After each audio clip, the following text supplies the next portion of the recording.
Welcome to the Hour in the Word podcast, a ministry of Village Church of Lincolnshire.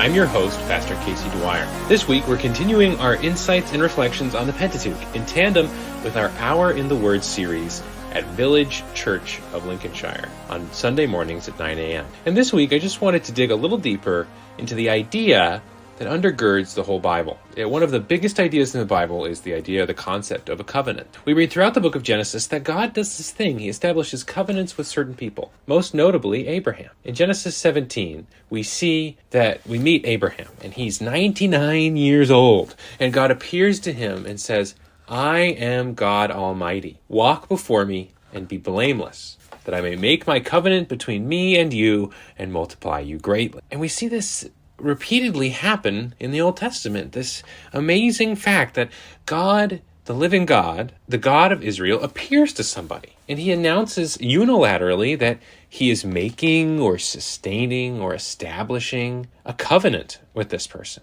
And this is the fundamental way in which God will relate now to this person. In contrast to all of the gods of the ancient world who required a complex priesthood and systems in order to even get God to notice them, God shows up to people. The living God in the Bible reveals himself in and through covenants. Now, a covenant is a kind of agreement. It's sometimes called a treaty between two parties, and it often includes certain stipulations and certain promises. When God makes a covenant with somebody, it is a kind of unique relationship that he is promising to have with that person. And so back in Abraham's case in Genesis 17, we see that God is promising a relationship that included God's blessing. It included the multiplication of Abraham's descendants, and it included the securing of the land of Canaan. God promised Abraham that he would do these things, and this is somewhat unilaterally of Abraham. But also at the same time, we see in Genesis 17 that there is a certain type of stipulation that comes with this. God tells Abraham to be blameless so that he will bless him.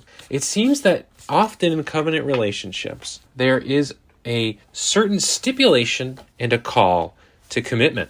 Now, in Abraham's case, we see that behind all of these kinds of stipulations, right, there was in Genesis 12 the overarching promise that God had made to Abraham, that he would bless him, make his name great, and bless the world through him. We see that in Genesis 12, 1 through 3.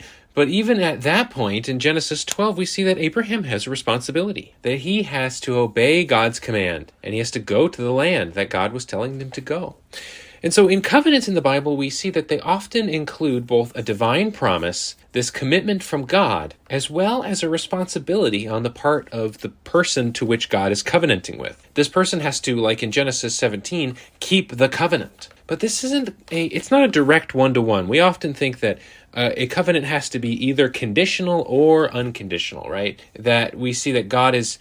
The thought we often have is that God is kind of waiting, right, for us to fail. But we see that God's faithfulness to his covenant in the Bible is so intense, so unfailing, that he would often fall back on his own commitment when the people sinned against him. If you read the prophets, we see God saying that for the sake of his own covenant, he will not destroy the people completely.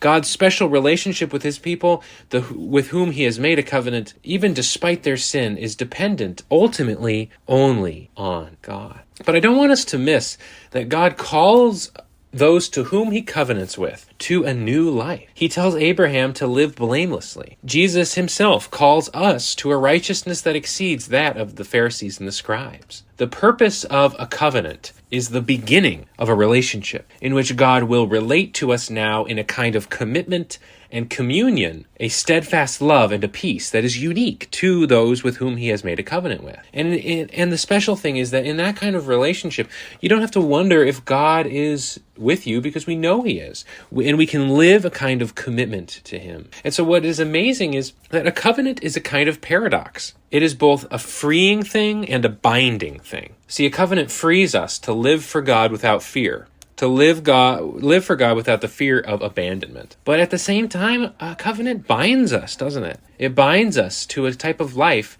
that God defines, a life marked by holiness and righteousness as God defines it. So I hope that this reflection on covenants has just gotten your mind going a little bit.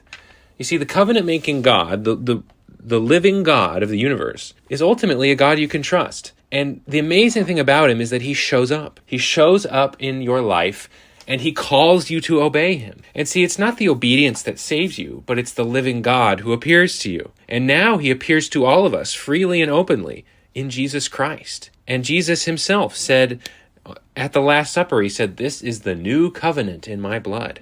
And so what we do when we believe in Jesus Christ is we enter into this covenant relationship with God, like Abraham, where we can trust that God will never abandon us.